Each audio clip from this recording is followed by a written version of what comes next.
right? LeBron was known as the chosen one. He was drafted at 18, fresh out of prime, expected to save a franchise. What did he walk into? That team was 17-65, worst record in the NBA. They missed the playoffs for 5 straight years.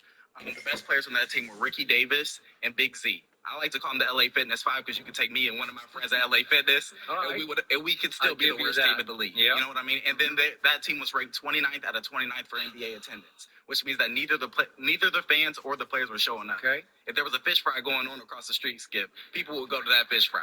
That's how bad it was. Mind you, only by adding LeBron James, they increased their wins by 18 games that season just by adding one man. Great player. Yeah, He's a force. fantastic. 6'9", 260. Exactly. Maybe as a rookie, 235. But exactly. But what was Jordan doing at 18 and 19 years old? Well, he was winning an NCAA championship for the Carolina Blue. Yeah, but I heard you say the chosen one goes to the frozen one, but Michael Jordan didn't even have the opportunity to be the chosen one because he wasn't even chosen first in this draft. He was chosen third. Which was all-time stupid, right? Was it not? But Sam Bowie? Yeah. Akeem, even I'll give you Akeem, but I'm taking Jordan over Akeem. Exactly, and many people would, have in hindsight, but I'm just saying that this is how people viewed him. Like he wasn't even the first option on his team. That was James Worthy. So the way how I look at it is like if you go when he was a freshman. Yeah. Except when you get to the moment, Dean Smith, the great Dean Smith, calls the last play of the game against Georgetown for the kid Mike Jordan, the freshman, and he nails it. But I'm making a comparison, Skip, at that same age, LeBron is expected to take a team out of the poverty franchise and make them into a contender. They were saying it was Hall of Fame or bust. Not I hope he's good, not I hope he's great, but Hall of Fame or bust only option. Michael Jordan, on the other hand, we were grasping at straws. They were just like, well, I hope he's good. I mean, there's two people who we think is better than him. How can you say LeBron is the GOAT when he's a career 35% three-point shooter and he's a career 73% free throw shooter? It's trust me, by superstar standards, that's pathetic in both cases. He's a lousy free throw and three-point shooter, and in the three-point shooting, which he's improved dramatically in year 22, he's still high volume. So he's cost his team a lot of regular season moments because he takes way too many threes and he's way below average. So it's disqualifying as the GOAT when you're a lousy shooter, because Jordan was an 84% free throw shooter, which is credible to me. It's 10 percentage points higher than But there were things that Jordan could do better as well. Obviously, LeBron is an anomaly, right? He's playing 20-plus years. He's doing things like that. But let's look at the impact. He is one of one as on longevity. Exactly, right? But I always say you never know what you have until it's gone, right? In 2010, the Cleveland Cavaliers were the best team in the NBA. They were 61-21. They were phenomenal, right? When LeBron ended up leaving that team, what happened to them? They became the worst record in the NBA. Okay, I'll give you that. Now, in 1992, right, Jordan, for example, he was playing, he retired after winning that championship and went off. And did the Bulls struggle? Absolutely not. When he went to play baseball. Exactly. They only lost 2 more games, which means that they could have done that with or without. They didn't win the championship, but yes. They didn't win the championship, but I'm just saying that if you lose the GOAT, it should reflect losing the GOAT. By the way, Scottie Pippen refused to go back in a game against the Knicks. I understand. Okay? That's internal issues. There was a lot going on, but that does not change the fact that when you lose the best player, it should feel like you lose the best player. Okay. How do you defend LeBron on what I call his many epic fails? Yes. And let's start with his final go-around in Cleveland, the first stint. Against Boston, they're up 2-1, and they lose 4, 5, and 6, and he was pretty pathetic in 4, 5, and 6. Dan Gilbert, his owner, subsequently accused him of quitting.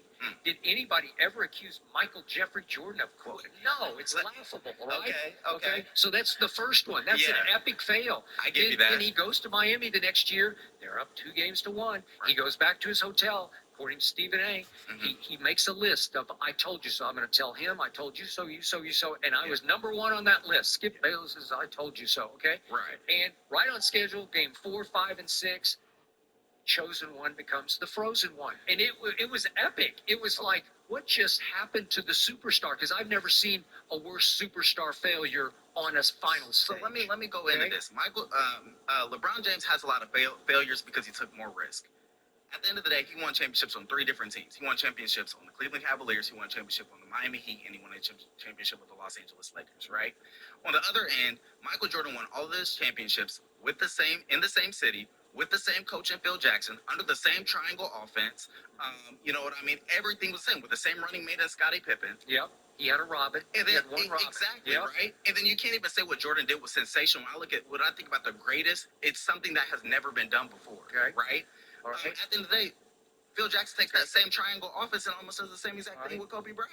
I got it. I'm going to continue on epic fails. 2013 Game 6. How do you explain what happened to LeBron down the stretch and that Ray Allen saved his bacon with that greatest clutch shot I've ever seen? Did that not happen? Ray Allen's my favorite player. I can't there argue you go. with that. Okay. Yeah, one of them. Him and Reggie Miller. The next year against my San Antonio Spurs, they get blown off the court by a record finals margin, 5 games. And go look at what happened, because it's 1-1 going back to Miami. Go look at LeBron's game 3 and 4 at home in Miami. 7 turnovers in the first game. They lose by 19. They lost game 4 by 21 at home. And I'm saying, what's wrong? What's happened? Right. It looked like he had shut down. I don't know, but that's an epic fail to me. And then, do you remember what happened? There's going to be failures when you climb higher mountains, though. Yeah. Jordan climbed lots of high mountains and never failed. Like, let me ask you this question: if you replace,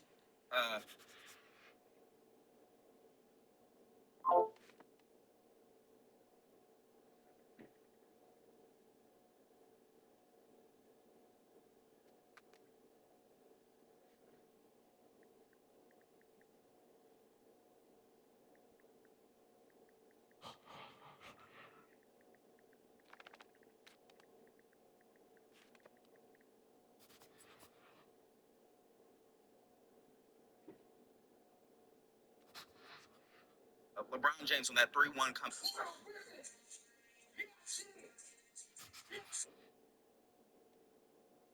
Mistake. You also want a guy who makes $1 million. Yes. So you're 34, Kat. No, 36. Oh, excuse me. You should have taken the 34 while you had the Should have. chance. Is it $500K per boob? Now, would you want a guy who makes $1 million?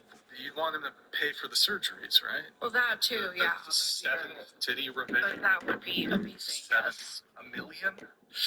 Yes. There's a reason why I chose that number. Why $1 million? Tell us why. Because in the past, I don't know why, but like I've always attracted like just like losers and like people who are like broke. Like no broke guys, please. But you make good money, right? Yes. Did you do? I knew you were gonna ask that. I do like a little bit. But $1 million a year, that's a lot. Yeah, but we also live in What California. about a doctor? You wouldn't date a doctor who makes like $400K. I mean, like it depends on who he is. I'm just really picky now. You'd be settling for the. Yeah.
Good work.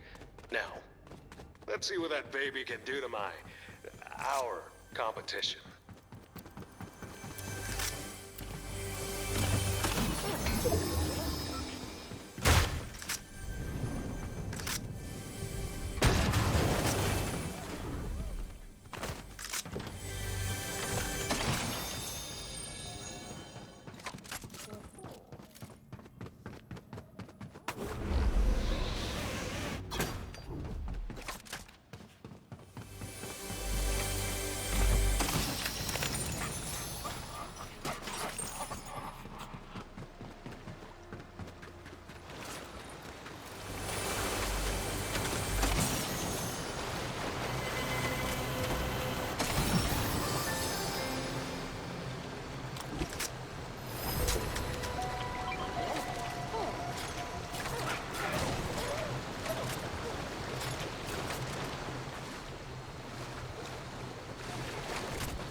work. I'll be in touch.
work.